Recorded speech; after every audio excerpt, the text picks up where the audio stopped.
Welcome to Watch Symposium. I'm Austin. Grand Seiko. They have a ton of GMT function watches. That's one of my favorite complications. So it's kind of weird the way they just stick them in their watches, and that's what this video is about. Now here's a dressy looking watch, and it's got a little something extra. You can see that short 24-hour hand. Not bad. I mean, hey, if you're looking for a dress watch with an added bonus on it, could be a good option. Now, if you want something more sporty, something like this could work. This is a pretty big watch. I want to say it's well over 40 millimeters. I would probably prefer it on the bracelet like this. That's a great color, by the way, the blue and the white. Now, I'm not sure that these bezels rotate, so that would be a minus if not. Now, these straddle the line between dressy and sporty. You could wear this with anything. Of course, it's got the GMT function. Every single watch we're looking at today has the GMT function.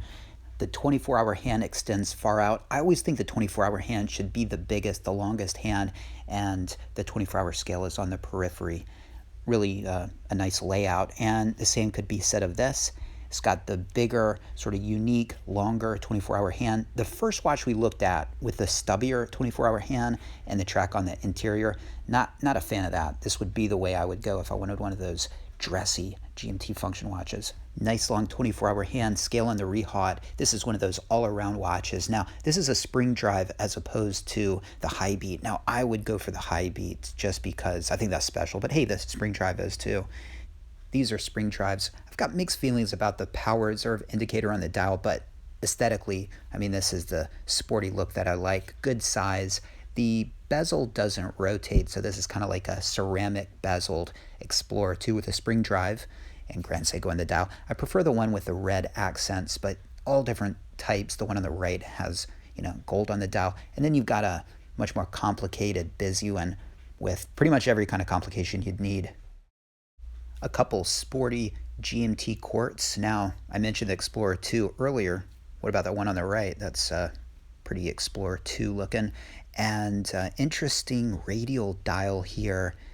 I'm not sure I could spend $5 or $6 grand on a quartz watch, but if you could, these are beautiful. And these are too. I love the accents. I mean, is the rehaut at the bottom a little much? Maybe, but not on the blue. I think that blue one's absolutely gorgeous.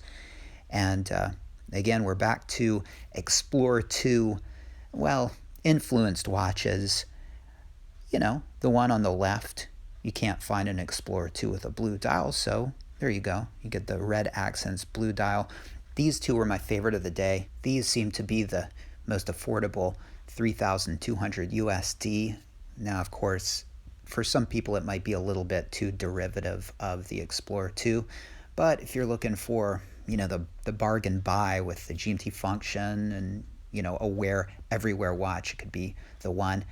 Really like this one as well. I mean, nice red accents there, and I like the dial layout. This is nice. You got the blue GMT hand, but you got that old man color. You know what I'm talking about, right?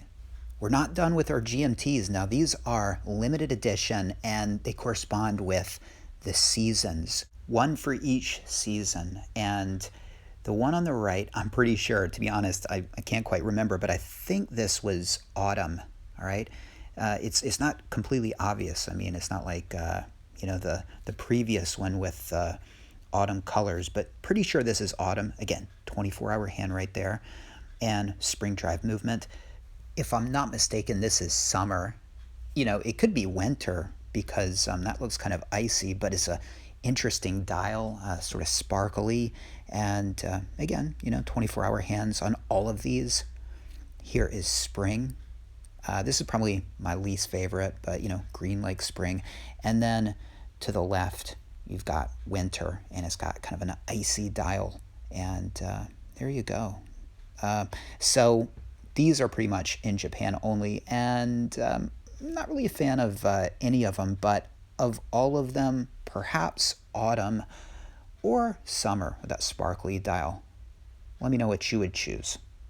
And of course, here are some of the movements, specifically the one that is related to the GMT function. And again, all of these were GMT function watches, and that's something really interesting about Grand Seiko because I love GMT functions, and they just put them in so many of their watches, and I wonder why other companies don't. Thanks for watching. Let me know if there are any of these watches you would consider getting. See you next time.